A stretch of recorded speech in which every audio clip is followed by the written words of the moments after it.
What is going on? We're going to talk about everybody preaches about real estate, but no one really gets down to the nitty gritty and how actually it is tough to get started in it. And all these gurus on here telling you that, you just go out there and you go to the bank and you get approved.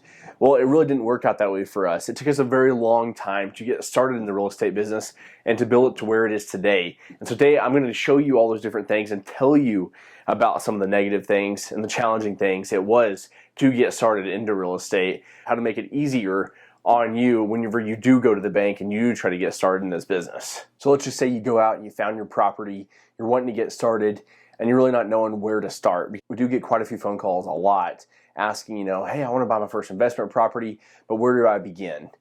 And I think the biggest challenge that we had when we were doing it is that, I heard other people on the internet saying, hey, it's easy. It's easy to get started in real estate. There's no money needed, all these different things.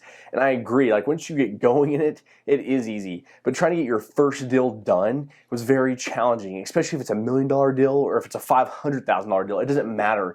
It's very challenging and very discouraging sometimes when you're talking to the banks. One of the biggest things I can tell you is if you're looking for a bank, go to a local bank. Don't go to a big franchise or a big national bank. It's always more challenging, more documents they want, more of a hole. They have to go all the way up the higher ups, way up the ladder. And so, my biggest advice for you is find a local bank around that will work with you and also want to grow with you, because there's going to be some big key factors is growing with you in your real estate, your journey. And banks too, they want to know that you're in it for the long haul. They want to know that you're not out there just to go out there and get a ton of loans and then all of a sudden it backfire on them, right? And then all of a sudden you go bankrupt on your note. They want to know that you're just in it for the long haul, you're willing to grow, and you want to grow at a steady pace. Banks don't like fast growth. They want to know you're at a steady pace. And I'm not saying you can't go grow fast, but there's keywords like that you also got to watch out for too when you are meeting with your banker. The biggest one too is when you're going into the bank and you don't know if you're going to go out, you're going to say you're going to build a house or investment property, duplex or whatever it might be, or you're going to go out and buy, this investment property, is have all your stuff prepared. So, right, if they're going to pull your credit, if it's just especially your first property, they're also going to make sure you're making your bills, you're paying your bills on time.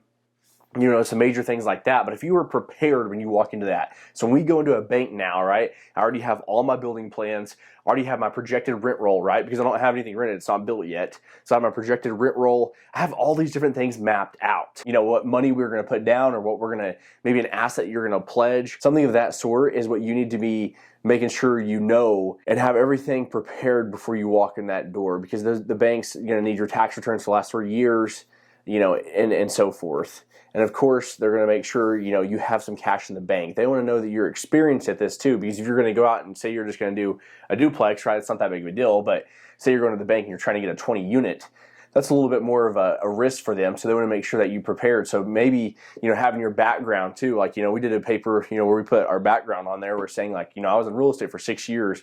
I've bought and sold a bunch of houses. I was a part of that world. So a bank looking at that too might say, okay, they have the skill set at least to manage this property, and they know what to do. They know the comps for the area. And so there's some big factors that you're going to need to know when you walk into that meeting. If I had $1 for every time a bank told us no, I would be super rich by now. And let me tell you, we got told no a lot.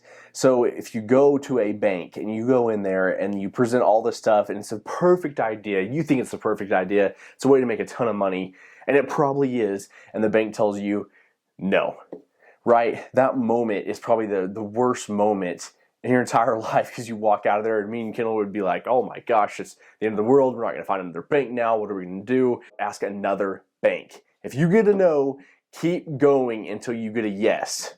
I promise you, that's the biggest thing in real estate, is you keep going until you get that yes. And like I said, stay with a local bank, somebody that doesn't have, 10 different higher ups to go to, someone that's local right there. They can go to their loan committee and be able to look it over and be able to tell you if the deal's good or not. And they also know the area too. They know the real estate, what it's worth in that area.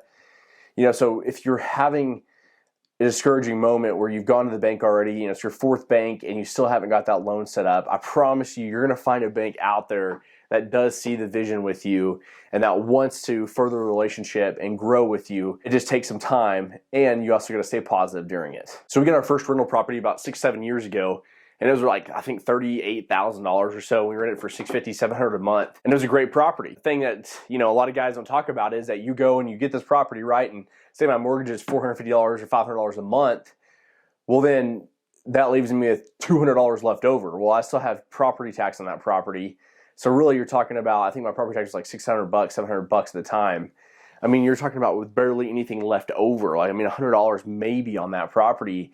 And that is the part that, you know, you see all these gurus out there and they have, you know, 1,000 units. Well, 1,000 units is a lot different than one unit, because you don't get that unit rented, and it's very discouraging too, because then you're taking money out of your pocket, you know, to set back for taxes and to set back for that mortgage. If you are starting this real estate journey, just make sure you're in it for the long haul, because starting out with one property is very discouraging. But I mean, obviously, if you go out and buy 20 or 30 at one time, then yes, that would be great. But not everybody can do that, because you're going to need 20% down of $1 million or $2 million. But I just wanted to get on here and tell you that, you know, the real estate world is discouraging sometimes, but it's well worth it, because when you do get to 5 properties, the bank's like, man, this guy knows what he's doing. And you get to 10 properties and it gets a little bit easier. And then you get to 20 properties and so forth from there.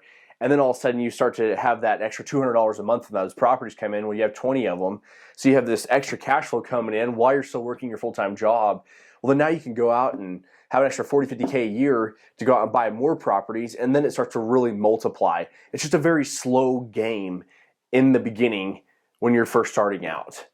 But I promise you, if you stick to it and you get past the hard points of just buying that one property or those 2 properties, and you get to work where you have 10 or 20 or 30, your family will thank you, because you'll have all this extra cash flow, this extra money coming in per month, and it'll be well worth it to build your passive income. Thanks for watching, guys.